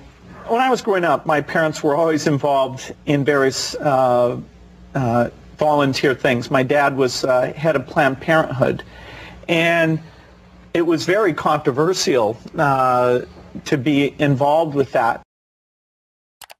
Gates tips his hand when he equates issues related to population with reproductive health. The topic is particularly controversial because population control and reproductive health have been used for half a century as a euphemism for eugenics, the discredited pseudoscience that holds that certain families are fit to be leaders of society by virtue of their superior genes. As we saw in Why Big Oil Conquered the World, eugenics was a field named and codified by Francis Galton, cousin of Charles Darwin. Ostensibly concerned with heredity and what would later be known as genetics, the eugenicists believed that the rich and powerful were rich and powerful not because of luck or chance or happenstance, and certainly not from the deployment of cutthroat business tactics and underhanded dealings. No, the rich and powerful had attained their status because they came from better stock. Conversely, the poor were poor because of their defective germplasm. As transparent as it seems to us today that this ideology was a self-serving self-justification for the ruling class, it was quickly taken up as the great social crusade of the early 20th century. From Teddy Roosevelt to H.G. Wells to Julian Huxley to Winston Churchill, there was widespread support for the eugenicist notion that society must strive to make sure that the rich and well-born breed as much as possible, and the poor, infirm, and feeble-minded be prevented from having children. A common eugenicist argument was that the scarce resources of society should not be used to support the lower classes, as that only encouraged more of their kind. Instead, life-saving medical care and intervention should be rationed so that those resources can be best put to use elsewhere. So-called negative eugenicists even took things further, with some, like famed playwright George Bernard Shaw, calling for people to be called before a state-appointed board to justify their existence or be put to death. But there are an extraordinary number of people whom I want to kill. Not in any unkind or personal spirit, but it must be evident to all of you. You must all know half a dozen people at least, who are no use in this world, who are more trouble than they are worth. And I think it would be a good thing to make everybody come before a properly appointed board, just as he might come before the income tax commissioners, and say every 5 years or every 7 years, just put him there and say, "Sir or Madam, now will you be kind enough to justify your existence?" But in the post-World War II era, as the name of eugenics became tarred by association with the Nazi atrocities, the talk of death panels and other harsh eugenicist notions was dropped from public conversation. Now, the quest to reduce the size of the poor population was spoken of as population control and reproductive health.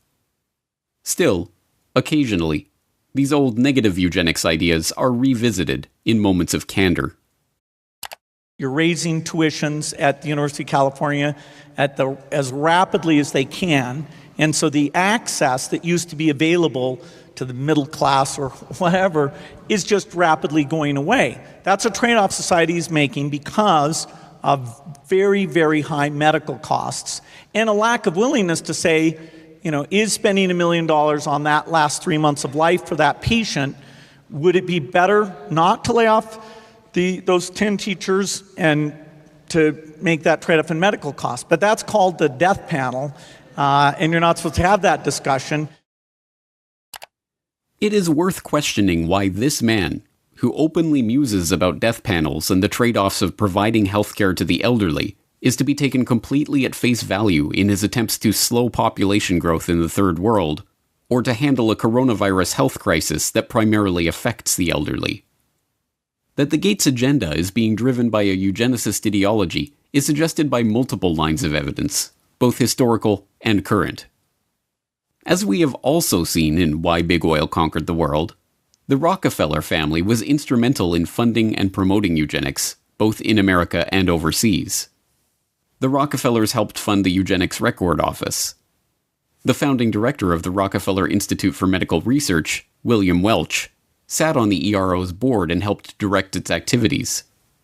The Rockefellers sponsored the studies of the eugenics researchers at the Kaiser Wilhelm Institutes in Germany, including Ernst Rudin, who would go on to draft Nazi Germany's forced sterilization law.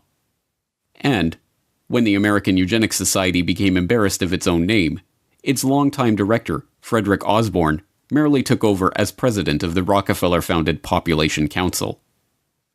This dedication to the cause of public health did not escape the approving gaze of Bill Gates Sr. In a chapter of his 2009 book, Showing Up for Life, called Walking with Giants, he writes admiringly of the Rockefellers and their influence in the field. Every corner we've turned in the field of global health, we've found that the Rockefellers were already there and had been there for years. When we committed to childhood immunization, we found ourselves building on efforts the Rockefeller Foundation had helped launch and fund in the 1980s. When we became interested in fighting malaria and tuberculosis, we learned that the Rockefellers had been studying the prevention and treatment of such diseases around the globe for, in some cases, as long as 100 years. A similar dynamic held true in the case of HIV/AIDS. A lesson we learned from studying and working with the Rockefellers is that to succeed in pursuing audacious goals, you need like-minded partners with whom to collaborate. And we learned that such goals are not prizes claimed by the short-winded. The Rockefellers stay with tough problems for generations. As Gates Sr. suggests, it is by working with like-minded partners that such great achievements in the field of global health can be made.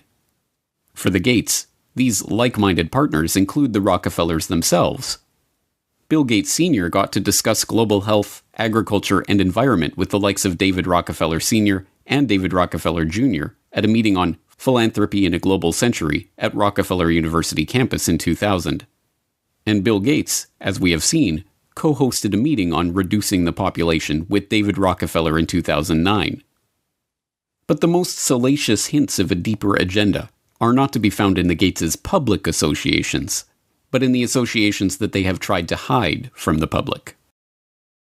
Jeffrey Epstein may be dead, but this story isn't. A shocking new report from the New York Times sheds light on the connection between Microsoft founder Bill Gates and the late Jeffrey Epstein. After Gates' name came up in connection with Epstein and MIT Media Lab, Gates gave a statement to the Wall Street Journal where he insisted he did not have any business relationship or friendship with Epstein. But new reporting from the New York Times outlines numerous meetings between Gates and Epstein and a conversation with Bill and Melinda Gates' foundation, a connection between their foundation and J.P. Morgan to set up a charitable fund that would financially benefit Epstein. You know what I want to know? Why?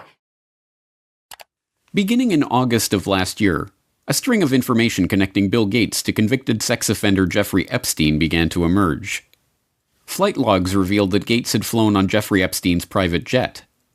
An email surfaced showing disgraced MIT Media Lab director Joy Ito who resigned from his position after it was discovered that he had helped cover up Jeffrey Epstein's identity as an anonymous donor to the lab, informing his staff that a $2 million donation to the lab in 2014 was a gift from Bill Gates, directed by Jeffrey Epstein. As the story gained momentum, Gates tried to downplay the relationship, with a Gates spokesperson protesting that Gates didn't know it was Epstein's plane, and Gates himself insisting that "I didn't have any business relationship or friendship with Epstein." This was immediately contradicted by the New York Times, who reported in October of 2012 that Gates had in fact met with Epstein on multiple occasions, even going so far as to discuss the creation of a multi-billion-dollar charitable fund with seed money from the Bill and Melinda Gates Foundation and J.P. Morgan Chase. According to the Times, Gates emailed his colleagues about Epstein in 2011. "His lifestyle is very different and kind of intriguing, although it would not work for me." Epstein's will even named Boris Nikolic, a Harvard-trained immunologist who served as the chief scientific advisor to both Microsoft and the Bill and Melinda Gates Foundation, and who appears in the sole publicly known photo of Epstein and Gates' 2011 meeting at Epstein's Manhattan mansion, as the backup executor of Epstein's estate. It is not difficult to see why Gates would try to distance himself from his relationship with a child sex trafficker. Epstein, after all, is suspected of ensnaring high-ranking politicians, businessmen, and even royalty in an intelligence-directed honeypot operation, recording them in the act of sexually abusing underage girls and using that evidence as blackmail. But, as it turns out, the attempt to suppress the Gates-Epstein story may have been an attempt to suppress the revelation of an altogether different shared interest. Sources say several accusers have come forward in New Mexico, where Epstein owns a sprawling ranch. According to a new report published in the New York Times, not verified by NBC News, Epstein wanted to use the ranch for controlled breeding, using his DNA to improve humanity. Citing 2 award-winning scientists and an advisor to large companies and wealthy individuals, the article reports Epstein surrounded himself with leading scientists and would tell them he wanted to have 20 women impregnated at a time on the ranch. The already scarcely believable Jeffrey Epstein story took another bizarre turn in August of 2019, when it was reported that Epstein hoped to seed the human race with his DNA. As the New York Times explained, Epstein's plan to impregnate 20 women at a time at his New Mexico ranch in order to seed the human race with his DNA, a plan he told to a number of the scientific luminaries he kept in his orbit, put a modern gloss on a very old idea. Mr. Epstein's vision reflected his long-standing fascination with what has become known as transhumanism, the science of improving the human population through technologies like genetic engineering and artificial intelligence. Critics have likened transhumanism to a modern-day version of eugenics, the discredited field of improving the human race through controlled breeding. Epstein's interest in genetics led him to sponsor a number of scientists working in the field, including George Church, a Harvard geneticist whose lab received funding from Epstein's foundation from 2005 to 2007 for cutting-edge science. Church publicly apologized for his connection to Epstein, which included several meetings a year from 2014 onward. This was neither the first nor the last time that this unassuming Harvard biologist, whose cutting-edge science often strays into controversial areas, caused a public scandal. In 2019, Church proposed a genetics dating app, which was immediately denounced as applied eugenics. Church also acted as scientific advisor to Editas Medicine, a startup seeking to use the genome editing tool CRISPR-Cas9 to eliminate diseases by deleting the parts of a genetic code responsible for the illness. In 2015, the company announced it had raised $120 million from a group led by Epstein's appointed backup executor, Dr. Boris Nikolic. Naturally, that group of investors included Bill Gates. Yes, Bill Gates is certainly following his father's advice to collaborate with like-minded partners. So the question remains, is Bill Gates motivated by eugenics?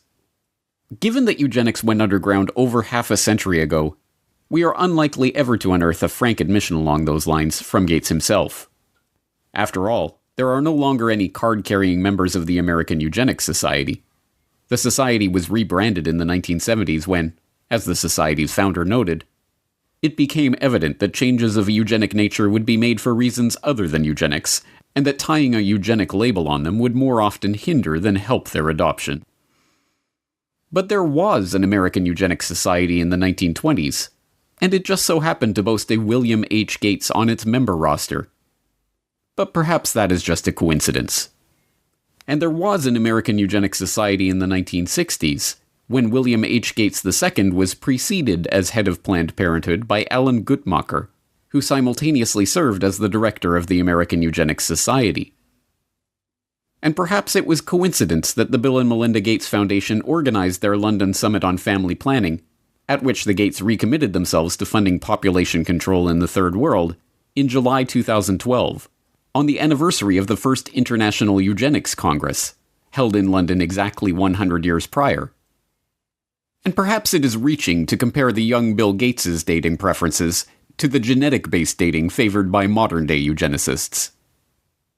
I interviewed several women who had dated Bill just briefly, and one told me the very first question Bill asked her was, "What did you score on your SAT test?" You know, this is not exactly, you know, what a young woman wants to hear. For Bill Gates, though, he had scored a perfect 800 on his math portion of the SAT, and this was a matter of pride with him, and he wanted to make sure whoever he was dating, you know, had scored a pretty high grade. No. We cannot expect an answer about Bill Gates' true motives to come from Gates himself. By this point, the question of Bill Gates' intentions has been buried under the combined weight of hundreds of millions of dollars of paid PR spin. Like the Rockefellers before them, the Gates have long since learned the secret of enlarging their family fortune, not to mention their control over the human population, by donning the mask of philanthropy. There are many perspectives on Bill Gates. Depending on who you ask, he is a computer savant, a genius businessman, or a saintly philanthropist. But all of these perspectives have been brought to you through PR outlets founded or funded by the Bill and Melinda Gates Foundation. Bill Gates is no longer a subject for historians but hagiographers. Now we must confront the question of why this man is motivated to build such a web of control. Control over our public health agencies. And for all 193 member states, you must make vaccines a high priority in your health systems to ensure that all your children have access to existing vaccines now and to the new vaccines that have recently become available. Control over our identities. And the lack of an ID system is a problem, not just for the payment system, but also for voting and health and education and taxation. And so it's a wonderful thing to go in and create a broad identification system. Control over our transactions. Once financial flows go underground, where you have lots of legitimate transactions mixed in with the ones you want to track, and once they're going over a digital system that the U.S. has no connection to, it's far more difficult to find the transactions that you want to be aware of or that you want to block. And even control over our bodies. But we're going to have this intermediate period of opening up, and it won't be normal until we get an amazing vaccine to the entire world. We must confront the possibility that this quest for control comes not from a selfless spirit of generosity that never seemed to exist before he became a multi-billionaire, but from the same drive for money, the same desire for domination, and the same sense of superiority that motivated him on his way up the corporate ladder. But if the answer to the question, who is Bill Gates, is Bill Gates is a eugenicist, that tells us some important things about the world that we are living in. It tells us that Gates is deceiving the public into supporting his takeover of the world with a false front of philanthropy. It tells us that the goal of the Gates, like the goal of the Rockefellers before them, is not to improve the world for humankind, but to improve the world for their kind. And most importantly, it tells us that Bill Gates is no comic book supervillain, single-handedly directing all of the chaos that is unfolding in the world or single-handedly bringing his own order to that chaos. No, if Bill Gates is a eugenicist, driven by a belief in the superiority of himself and his fellow wealthy elitists, then what we are facing is not one man, or even one family, but an ideology. This is not a trivial point. One man, whatever his wealth, can be stopped easily enough. But even if Bill Gates were to be thrown in jail tomorrow, the agenda that has already been set in motion would continue without missing a beat. An entire infrastructure of researchers, labs, corporations, governmental agencies, and public health bodies exists, funded more often than not by Gates, but driven by the belief of all those millions of people working for these various entities that they are truly working in the best interest of the people. No, an ideology cannot be stopped by stopping one man. It can only be stopped when enough people learn the truth about this agenda and the world of total, pervasive control that is coming into view. If you have watched all 4 parts of this exploration on Bill Gates, then you are now one of the most informed people on the planet about the true nature of this agenda. You have seen how the takeover of public health has been used to railroad the world into a headlong rush toward mandatory vaccinations, biometric identification, and digital payments. You have seen how the pieces of this puzzle fit together, and how they represent a far greater threat to the future of humanity than any virus. Here is the good news. Armed with this information, you have the antidote to the scourge of this eugenicist ideology. The truth is that ideologies are viruses of the mind. They spread from person to person, infecting them with ideas that can lead to a disease of the body politic. But here is the even greater truth. Inoculations do work. Inoculations of truth against the lies of those spreading their poisonous ideology. If you have made it this far, it is incumbent on you to help inoculate those around you against the corrupt ideology of Bill Gates and all those who seek to control the population of the world. You must help to spread this information so that others have a chance to see the bigger picture and decide for themselves whether they are willing to roll up their sleeves and accept what is coming or not. But time is not on our side. Even as we speak, mass vaccination campaigns are being prepared. We are already building our plans to vaccinate the whole city of Chicago and working with others across the region on a major plan for this. We've bought syringes, we've bought cold boxes, we've planned out locations. Biometric identification schemes and immunity passports are already being rolled out. And so while we started with travel at our core, we're a biometric secure identity platform where it's always been about attaching your identity to your boarding pass at the airport, or your ticket to get into a sports stadium, or your credit card to buy a beer.